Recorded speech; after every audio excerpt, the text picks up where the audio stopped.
सूचना अशी आहे, आपल्या इथं सॉफ्टवेअरचं काम करणं सुरू आहे. आपण या ठिकाणी बऱ्याच वेळा जाहीर केलं की आपल्याला, कारण आपल्या मार्गामध्ये बरेचसे मुलं BCA, BE, ज्यांना सर्वांना कॉम्प्युटरचं नॉलेज आहे, मोबाईल हाताळतात, त्या सर्वांनी मदत करून ऑनलाईन रजिस्ट्रेशन फॉर्म भरावं. तरी पण अद्याप ऑनलाईन रजिस्ट्रेशन फॉर्म बऱ्याच सेवकांनी भरलेले नाही.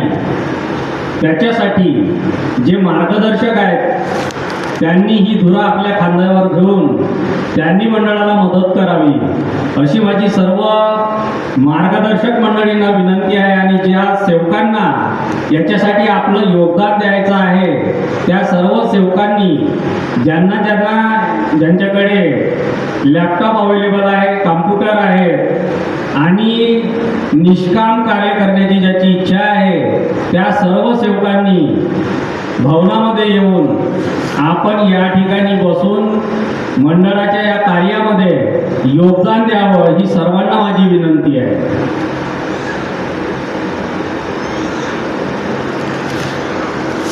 या ठिकाणी बऱ्याच सेवकांनी आपले अनुभव सांगितले. हा अनुभवाचा मार्ग आहे आणि अनुभवाशिवाय बाबांनी दुसरं काहीच सांगितलं नाही. परंतु तरी जैसे ज्याचे कर्म तैसे फळ दे ईश्वर, अशी म्हण आहे. आपले विचार जसे असतील तसंच आपल्यासोबत घडते. कारण बाबांनी भगवंताला जेव्हा प्राप्त केलं तेव्हा सांगितलं की मानव हा बैमान आहे. असं का बोलले? असं बाबाच्या मुखातून मानव जातीविषयी का निघालं? त्याचं कारण सत्य आहे. कारण आपण या मार्गात येऊन बाबांनी सांगितलं 40 वर्षापासून मी समजावून राहिलो तरी सेवक शिकत नाही, समजून घेत नाही. आणि आजही तशीच परिस्थिती आहे. कारण समज बाबांनी या मार्गामध्ये भगवंताला समोर ठेवून जे कार्य केलं त्याच्यामध्ये दैवी शक्ती जागृत आहे, ही समज पहिले निर्माण केली. हे मानलं की दैवी शक्ती आपल्याला मदत करते आणि हे मानल्यावर त्याला समोर ठेवून केलेले कार्य सत्य होते, हे आपण अनुभव केला आहे. पण तरीही आपला विश्वास बसत नाही. या मार्गामध्ये आल्यानंतर मी बाबाची संगत केली. मी या ठिकाणी माझे अनुभव सांगितले आणि अनुभव सांगताना मी बऱ्याच वेळा सांगितलं, या भवनामध्ये मी 89 मध्ये राहत होतो, 88 ते 89. आणि 89 मध्ये एप्रिल महिन्यात एक दिवस 6:30 ते 7च्या दरम्यान बाबा भवनामध्ये आले. आणि भवनामध्ये बाबा समोरच्या गेटपासून या माझ्या उजव्या बाजूला जो गेट आहे त्या गेटच्या मधात येरझाऱ्या मारत होते. मी आजपर्यंत हा अनुभव सांगितला. मला माझ्या बाजूच्या मित्रांनी सांगितलं, किरण भाऊ बाबा आले, चल भेटायला म्हणे, भेटायला जाऊ म्हणे आपण. मी म्हटलं तुम्ही जा, मला नाही यायचं. आजपर्यंत मी एवढंच सांगितलं, पण माझ्या मनात भेटायची इच्छा का नव्हती हे कधीच सांगितलं नाही. माझ्या मनात बाबा इथं असताना मला बाबाला भेटायला जायचं नव्हतं. असं का झालं? याचं कारण असं होतं, मी भवनामध्ये राहत असताना आमच्यासोबत जे मित्र होते आजूबाजूला राहणारे, त्याच्यामध्ये एक व्यक्ती होता. तेव्हाही अशीच परिस्थिती होती, आजही अशीच परिस्थिती आहे. आम्ही रोज सायंकाळी रात्री जेवण झालं की 10 ते 10:30, 11 वाजेपर्यंत टेरेसवरती बसायचं आणि चर्चा करायची. पहा हुशार कसे आहेत सेवक. एक जो मित्र आमच्यासोबत होता तो काय म्हणते, पारधी होते आणि लांजेवार साहेब होते आणि आम्ही जवळपास 7-8 लोक होतो आणि 10 जण चर्चा करत होतो. चर्चेमध्ये एक सेवक होता. तो सेवक काय म्हणते, मला विद्यार्थी होता, तो सगळ्यांच्या समोर काय म्हणते, गोष्ट कशी फैलावते पहा. म्हणते किरण भाऊनी बाबासोबत लहानपणापासून परमेश्वरी कार्यामध्ये एवढी मेहनत केली. खरं पाहिलं तर बँकेमध्ये याला नोकरीवर लावायला पाहिजे होतं. मी म्हटलं तुझा हा विषय कसा काढला. पहा लावालावी करणारे कसे करते. खरं पाहिलं तर म्हणे याला मान मिळाला पाहिजे होता, कारण बाबाच्या सोबत हा फिरते, याला सगळेजण ओळखते, तो बोलून राहिला.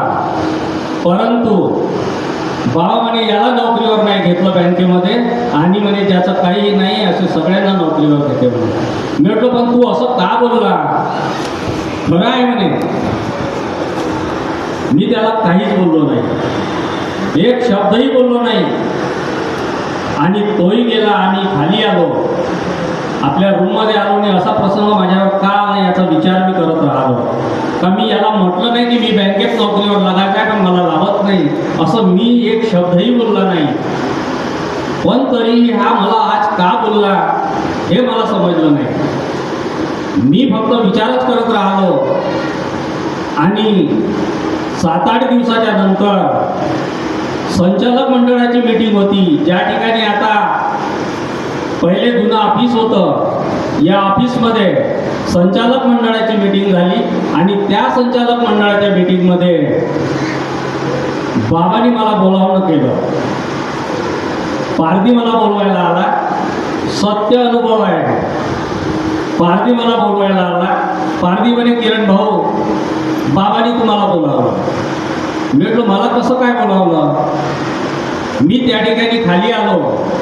खाली आल्यावर सोमदुसरे काकाजी त्या ठिकाणी बसले होते, बाबासमोर बसले होते आणि त्यांच्या बाजूला उराडे साहेब होते.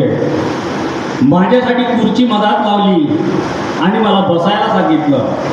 मी बसलो आणि बसल्यावर मला बाबा काय म्हणतात, मी असं ऐकलं म्हणे का तू म्हणते का मला बाबा बँकेत नोकरीवर नाही लावत. म्हटलं बाबा मी असं एकही शब्द बोलला नाही. जर सत्य असेल तर घाबरायची गरज नाही. आणि मी घाबरलो नाही. बाबाला सांगितलं बाबा हे शब्द माझे नाही, मी असा काही बोललो नाही. तुला काय वाटते म्हणे का तू जर तबला वाजवला नसता, तुझ्या काकानी तबला वाजवला नसता, तुझा बाप आला नसता तर बाबाचा आणि परमेश्वराचा प्रचार आणि प्रसार झाला नसता का. मी बाबा एकही शब्द बोललो नाही. मी असं काहीही बोललो नाही. पण तरीही बाबांनी म्हटलं जास्त करशील म्हणे, तुझ्या बापाला, तुला, तुझ्या काकाला सगळ्यांना इथून हाकलून दिलं म्हणे. किती मोठा प्रसंग आला माझ्यावर. पण तरी मी एक शब्दही बोललो नाही. त्याच वेळेस उराडे साहेब बाबाच्या बरोबरीत बसले होते. ते 1 इंच मागं सरकले. मागं सरकून त्यांनी मला इशारा केला, तोंडावर हात ठेवला, म्हणे बोलू नको. मी एक शब्दही बोललो नाही. पण उभा झालो आणि बाबाला म्हटलं बाबा मी हे गोष्ट बोलली नाही, पण माझ्यामुळं तुमचं जर मन दुखावलं असेल तर मी क्षमा मागतो. आणि इतकंच बोलून मी बाहेर आलो. पहा दैवी शक्ती कशी घडवते. बाबाशी मी एक शब्दही बोललो नाही. पण ज्या व्यक्तीने हे लावालावी केली तो बँकेत नोकरीवर लागला आणि मी बाहेर नोकरीवर लागलो. बँकेचं काय झालं हे सगळ्यांना माहीत आहे. माझी जीवन सफल झालं, माझी नोकरी सफल झाली. मला बाबा 15 दिवसाच्या नंतर मी जे सुरुवात केली की बाबा समोरच्या गेटपासून मागच्या गेटपर्यंत फिरत होते, त्याच्यानंतर 15 दिवसांनी बाबा चिंताग्रस्त होते आणि फिरत होते. मला जेव्हा बोलावलं बाबांनी मला असं म्हटलं होतं म्हणून मला माझ्या मनात थोडासा राग होता, म्हणून मी बाबाला भेटायला येण्याचा प्रयत्न केला नाही. मी आपला अभ्यास करत बसलो. मित्रांनी सांगितलं चल म्हणे, मी नाही म्हटलं तुझा. मग मी आपला अभ्यास करत असताना मला असं वाटलं वाचता वाचता जशी पावसाळ्यामध्ये बिजली कडाडते तसं माझ्या डोक्यामध्ये एक लहर आली आणि मला असं वाटलं की मी इतके दिवस बाबाची संगत केली आणि आज बाबा इथं आहे आणि मी बाबाला भेटायला गेलो नाही, ही माझी चूक आहे असं मनात येताबरोबर मी तयारी केली आणि समोरच्या जिन्यावरून खाली आलो आणि बाबा या ठिकाणून वापस येत होते.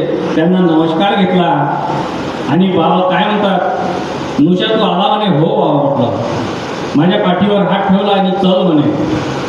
या ठिकाणी पहिले खाली होतं आणि 2 पायऱ्या होत्या आणि ओटा होता, त्या ठिकाणी आम्ही बसलो आणि बाबांनी मला समजावलं. बाबा म्हणे तुला वाटते तेवढं सरळ नाही आहे म्हणे या सगळ्या गोष्टी.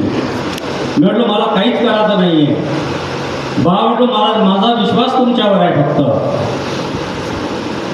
पण तरीही तुझ्यासाठी सांगतो म्हणे तू कोणाचं कार्य केला म्हणे. बाबा म्हटलं मी परमेश्वराचं कार्य केलं. ज्या परमेश्वरी कार्यासाठी तू आपला योगदान दिला, वेळ दिला, तुझा दिलेला वेळ आणि योगदान बाबा आपल्या अंगावर उधार ठेवणार नाही. दैवी घडामोडी आहे. मी किती पैसेवाला झालो, पैसा किती नुकसान झाला ना कसा आला. जीवन हे संघर्षमय आहे आणि जीवनात संघर्ष करावाच लागत. ज्याला संघर्ष करायचा नाही त्याचं जीवन नाही. आणि संघर्ष करायची आली म्हणून रडणं हे योग्य नाही. ज्या ठिकाणी दैवी शक्ती उभी आहे आणि आत्मविश्वास आहे त्या ठिकाणी दैवी शक्ती मदत करते, हा माझा विश्वास आहे. बाबांनी मला सांगितलं म्हणे तू काहीही चिंता करू नको. ज्या घडामोडी घडल्या त्या घडामोडीमुळे बाबाचं लक्ष माझ्याकडे गेलं आणि दैवी शक्तीने बाबांनी आपली तपश्चर्या, आपली ताकद त्याची मला माझ्या पाठीशी लावली आणि बाबाच्या कृपेने माझं जीवन साधलं. जर त्या दिवशी बाबाचं लक्ष माझ्याकडे गेलं नसतं तर शाळेत मी कुठं राहिलो असतं हे मला नाही माहीत. वयाच्या 7व्या वर्षापासून तबला वाजवणं सुरू केलं आणि बाबासोबत 12व्या वर्षापासून फिरलो. मी कधी विश्वास केला नाही, मी कधी कल्पनाही केली नव्हती की एक दिवस मला या ठिकाणी याच मंडळामध्ये हे पद मिळेल आणि मी या ठिकाणी कधी येईल. ही महानत्यागी बाबा जुमदेजीची कृपा आणि ती जागृत आहे. पण ते मानणं आणि त्याच्याप्रमाणे कार्य करणं हे प्रत्येकावर डिपेंड आहे. बाबांनी मला सांगितलं तू काहीच करू नको म्हणे आणि तसंच घडलं. मी काही खूप मोठा विद्वान हुशार माणूस नाही आहो, परंतु माझा विश्वास बाबावर आहे. जे कोणी मला अडवण्याचा आणि माझ्या बरोबर विश्वासघात करण्याचा प्रयत्न करतील त्याला मी पाहिलेला आहे. दैवी शक्ती त्याला सोडत नाही, हा माझा आत्मविश्वास आहे आणि हे मी अनुभवाने पाहिला आहे. बाबांनी मला सांगितलं तू काही चिंता करू नको म्हणे, दैवी शक्ती तुला सगळी मदत कर आणि पण तू सगळं भेटल्यावर जर विसरलास तर बाबा तुला माफ करणार नाही. काय म्हणते बाबा, जर तू सगळं भेटल्यावर विसरलास तर तुला बाबा माफ करणार नाही. अशी कृपा आपल्याला कुठंच भेटणार नाही. मी काही तपस्वी नाही आहो, आपण काही तपश्चर्या केली नाही, पण 20 वर्ष नोकरी केल्यानंतर 2008 मध्ये बाबांनी मला एक स्वप्न रूपानं जागवलं आणि सांगितलं की तू जर बैठकीत जाऊन बसलास नाही तर तुला दंड देईल. ज्या कार्यासाठी ज्याची नियुक्ती झाली आहे ते कार्य त्याच्याच हाताने घडत. कोणाच्या कितीही केल्यानं काही होत नाही, कारण घडवणारा तो आहे. आपण काहीच करू शकत नाही, आपण निमित्त मात्र आहोत आणि तो आपलं कार्य बरोबर करणार आहे. हा विश्वास आपल्याजवळ पाहिजे. जर हा विश्वास आहे तर कोणाच्या काही केल्यानं काही बिघडत नाही, हा माझा अनुभव आहे. म्हणून बाबांनी दिलेल्या तत्वशब्द नियमाचं काटेकोर पालन करा. काही इकडे तिकडे पाहायची गरज नाही, पण आपलं मन अस्थिर असते आणि तो अस्थिर मन आपल्याला खूप फिरवते. जरा असं काही झालं की आपल्याला मन फिरवते.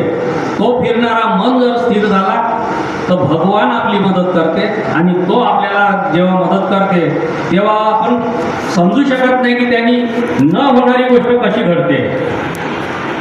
जे तुम्ही कल्पनाही करू शकत नाही, आपण म्हणू शकत नाही की हा माणूस उठू शकत नाही, पण त्या माणसाला उठवणारा, त्या कार्य करणारा ती शक्ती आहे आणि हे मी माझ्या अनुभवाने पाहिलेलं आहे. म्हणून सर्व सेवकांना एवढीच विनंती करतो, सगळ्याच गोष्टी काही सर्रास सांगू शकत नाही.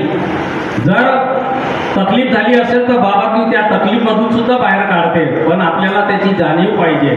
जर आपल्याला जाणीव असेल तर दैवी शक्ती व्यक्तीची मदत मिळते, अन्यथा तो आपल्याकडे दुर्लक्ष करते. तेव्हा आपल्याला जर भगवंताची मदत सदैव मिळाली पाहिजे असं वाटत असेल तर आपण बाबांनी दिलेल्या तत्वशब्द नियमाचं काटेकोरपणे पालन करा. मी सुद्धा करण्याचा प्रयत्न करीन. इतकंच बोलून मी माझ्या शब्दाला विराम देतो. सर्वांना